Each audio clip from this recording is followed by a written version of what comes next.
Orang yang tidak berguru langsung kepada ahlinya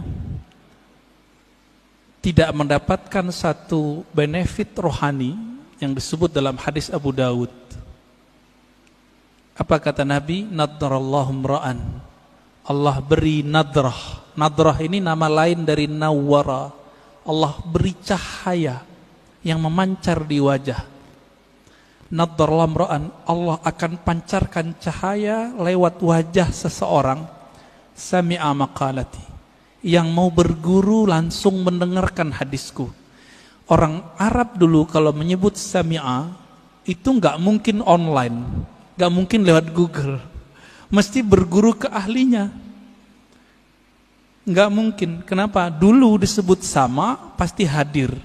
Itu sebabnya Imam Syafi'i dulu tidak terima persaksian orang yang hadir di konser-konser musik yang musiknya ada kefasikan, ada penampilan orang buka aurat, ya, bukan lagunya sebenarnya oleh Imam Syafi'i. Kenapa?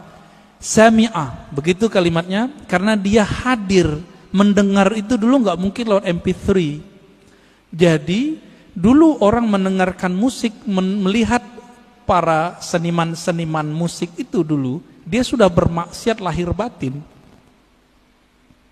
Bapak masih ingat kalau yang pernah ke Mesir, di Mesir itu ada tari perut, kebuka, ditonton itu Pak. Imam Syafi'i mengatakan orang yang nonton begitu gak diterima persaksiannya. Kalimat bahasa Arabnya sami'a, karena sami'a artinya dulu pasti offline, pasti ketemu langsung, tatap muka. Itu sebabnya juga ya, dalam hadis ini orang yang tidak mendengar langsung, nggak ada nur Pak di wajahnya. Lihat aja, nggak ada nadrah, nggak ada nadrah. Semakin dia tambah ilmu itu masuknya ke otak. Otak ini bekerja dengan akal, sedangkan hidayah masuk ke kolbu. Beda tuh. Siapa yang mengatakan ini? Imam ahli hadis, ahli kolbu, Imam Abu Hafs As-Surawardi dalam kitab Awariful Ma'arif.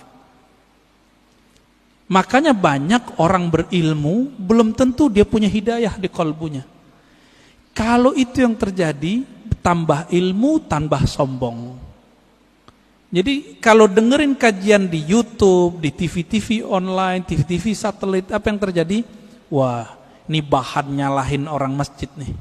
Setiap kali ngaji, wah ini bahan nih, wah ini bahan.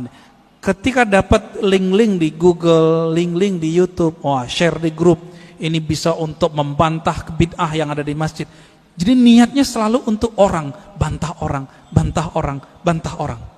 Yang suka bantah dari dulu siapa? Dari semenjak alam semesta dicipta. Iblis. Ya?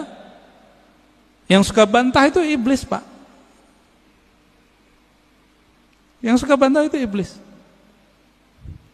Makanya Nabi SAW mengatakan, ketika ada orang membantah Nabi, i'dil ya Muhammad, ittaqillah ya Muhammad. Muhammad, kamu berbuat adil lah. Loh, ada orang berani ngomong ke Nabi, engkau bertakwalah hai Muhammad, berbuat adil hai Muhammad. Apa kata Nabi?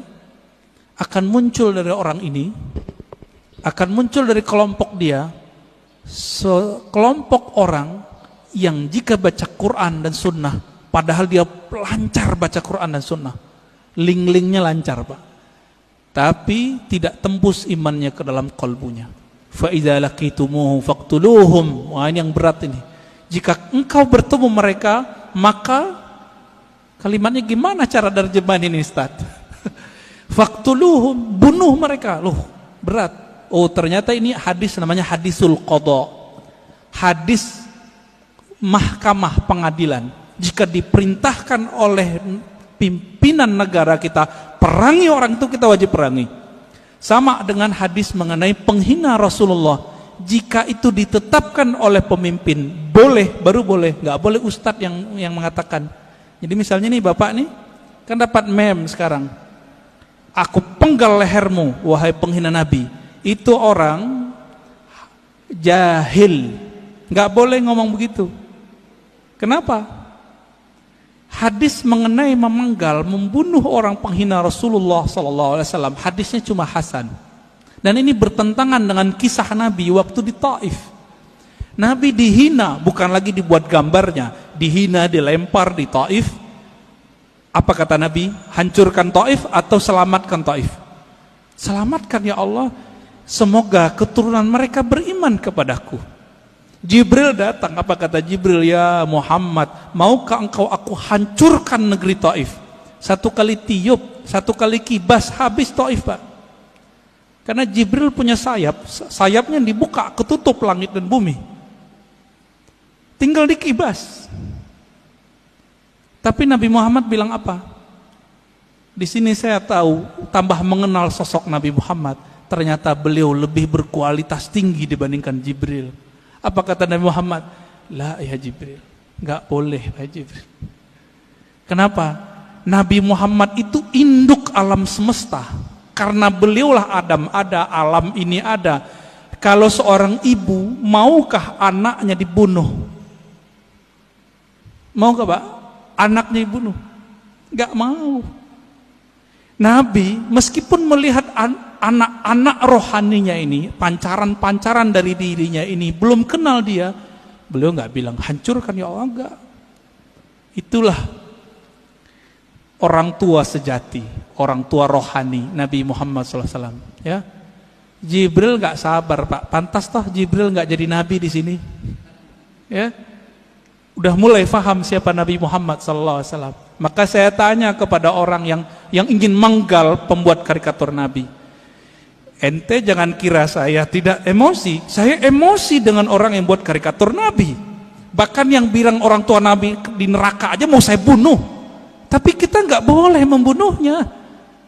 Kenapa? Seandainya itu ada di depan Nabi, Nabi tidak akan membunuh mereka. Nabi hanya akan mendoakan mereka. Jadi jangan beragama dengan emosi, dengan hawa, dengan syahwat. Beragamalah dengan nur itu. Saya kalau tiap bahas tentang itu Pak, suara naik. Tapi kolbu bilang turunin lagi, turunin lagi.